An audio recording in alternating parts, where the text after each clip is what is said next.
Do you think money can solve everything? But what if one of the world's wealthiest business people vanished without a trace?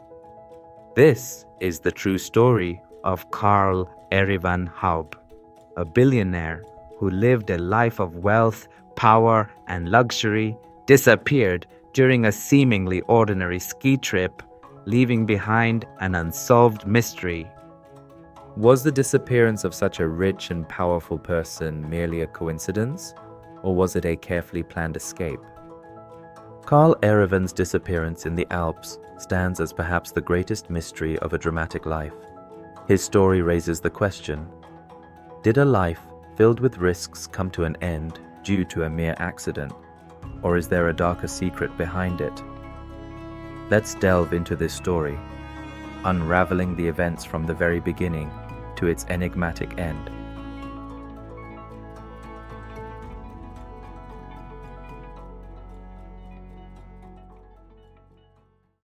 At the time, Wilhelm Schmitz, living in the Rhineland region of West Germany, decided to distinguish his family from the many other Schmitz families by adding his wife, Louise's maiden name, to his own. Thus, Wilhelm Schmitz Scholl OAG was founded on January 1st, 1867. In its early days, the family ventured into various fields of business, gradually expanding their company.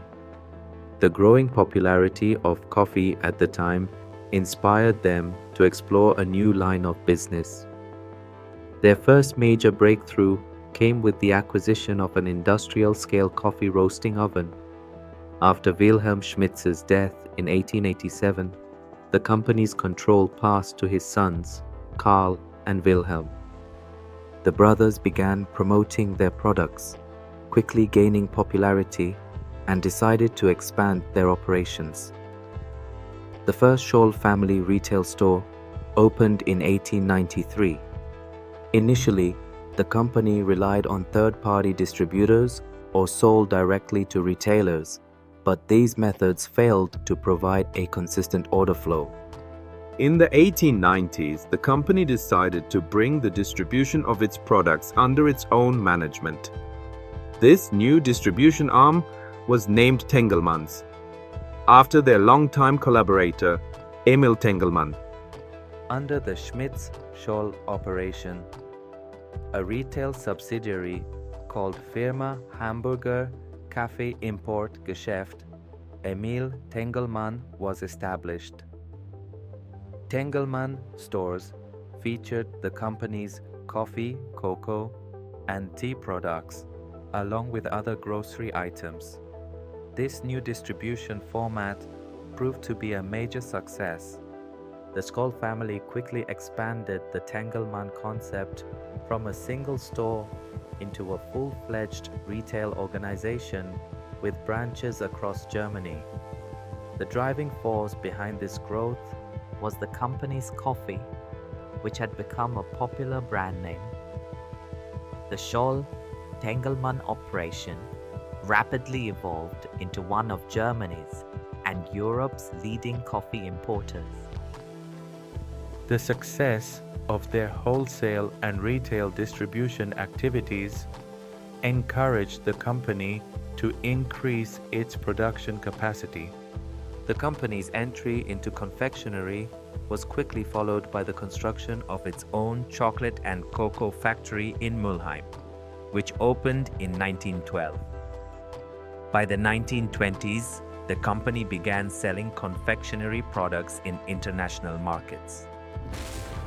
At the outbreak of World War I, the Schmitz-Scholl company operated over 560 Tengelmann grocery stores.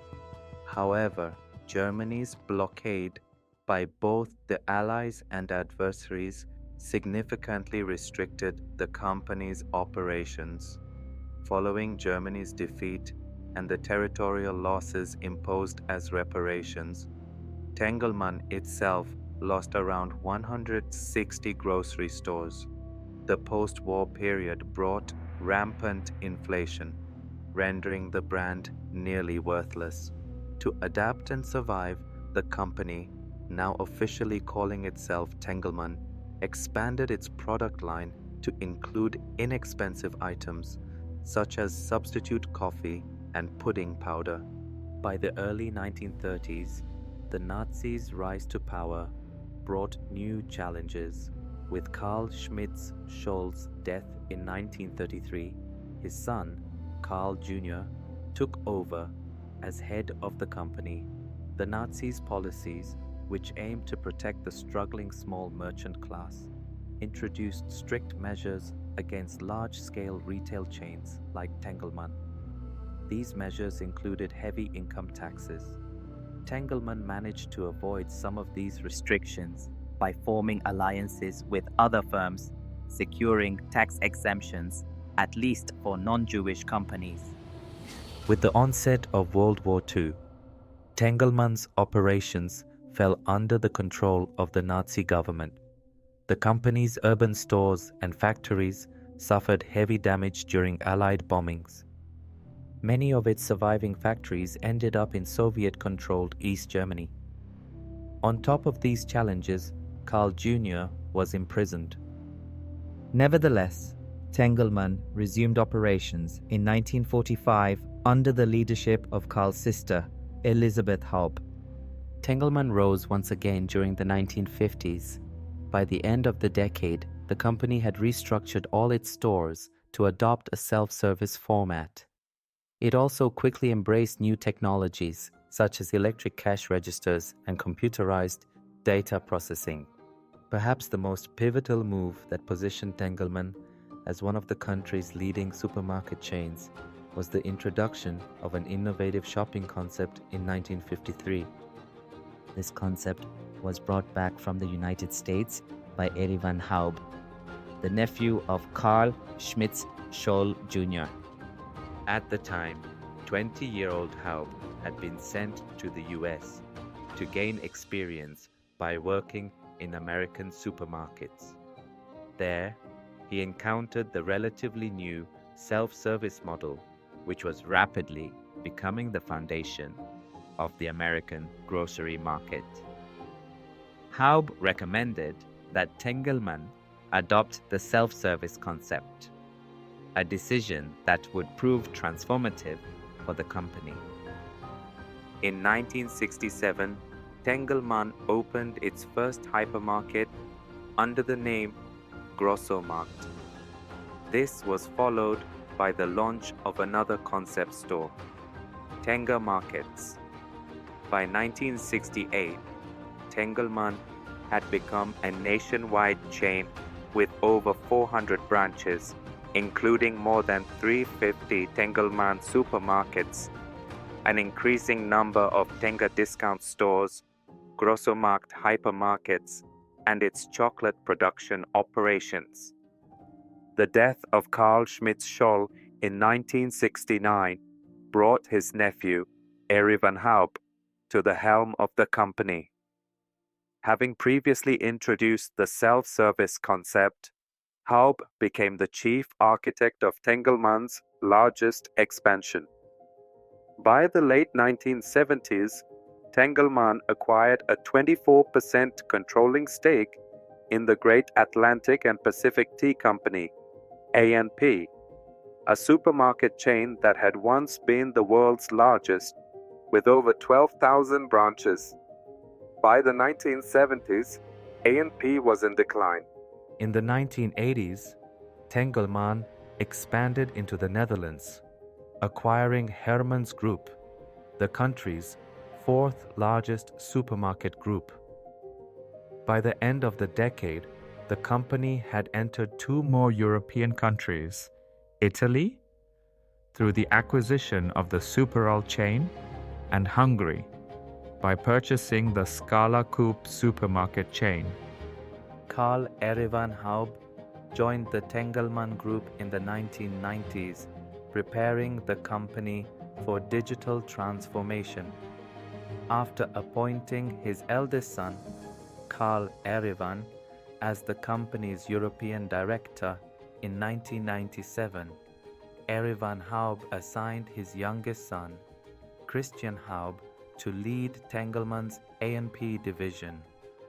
Over time, the company diversified its operations, acquiring and selling various stores across different sectors. Starting in 1995, an annual event called Run for Tengelmann was organized.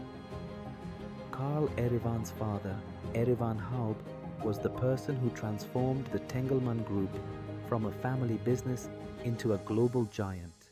Thanks to his disciplined and strategic leadership, the company's annual revenues reached billions of dollars. Erivan Haub taught his sons the company's values and discipline from an early age. The Haub family, while presenting a perfect image to the outside world, was one marked by serious internal competition. Although Karl Erivan followed his father's leadership style, he was someone who kept a closer eye on the dynamics of the modern business world. Erivan Haub passed away on March 6, 2018. This loss marked the beginning of a deeply emotional period for Karl Erivan. The responsibilities within the family business grew even greater. After his father's death, tensions arose among Karl Erivan and his siblings regarding the future of the Tengelmann Group. By 2018, on the morning of April 7, 2018, Karl Erivan left his luxurious hotel in the Swiss town of Zermatt. He was preparing for the Patrouille des Glaciers race, one of the toughest ski races in the world. He was last seen around 8:30 a.m. near the Matterhorn mountain. After that moment, he was never heard from again. A large-scale operation was launched, involving helicopters, thermal cameras, and search dogs. However, no trace of Karl Erivan was found. The glaciers and deep crevasses in the mountains made the search even more challenging. Notably, Karl Erivan was not carrying a GPS or tracking device, which strengthened suspicions that his disappearance could have been a planned action. Theories and speculations surrounding his disappearance, possibility of a natural accident. Many believe that Karl Erivan fell into the glaciers and lost his life. However, the lack of any trace weakens this theory. Claims of a planned escape. Some experts suggested that Karl Erivan might have staged his own death to escape family pressures and company problems. According to these claims, Karl Erivan could have started a new life under a different identity. Russian connections. In 2023, the German magazine Stern claimed that Karl Erivan was spotted in Moscow. However, these sightings were never confirmed. Internal company tensions. Rivalries within the family and challenges in the business world have led to speculation that Karl Erivan's disappearance could be tied to an economic or political conspiracy. Transformation within the family. After his disappearance, his brother Christian Haub took over the control of the company, leading to a new dynamic within the family. Karl Erivan's absence created a significant emotional void in the family's luxurious lifestyle. Corporate restructuring. Under Christian Haub's leadership, the Tengelmann Group was restructured. Assets like Kaisers and OBI were sold. Strategic projects initiated under Karl Erivan's leadership were put on hold. Legacy and the unresolved mystery. Remembering Karl Erivan.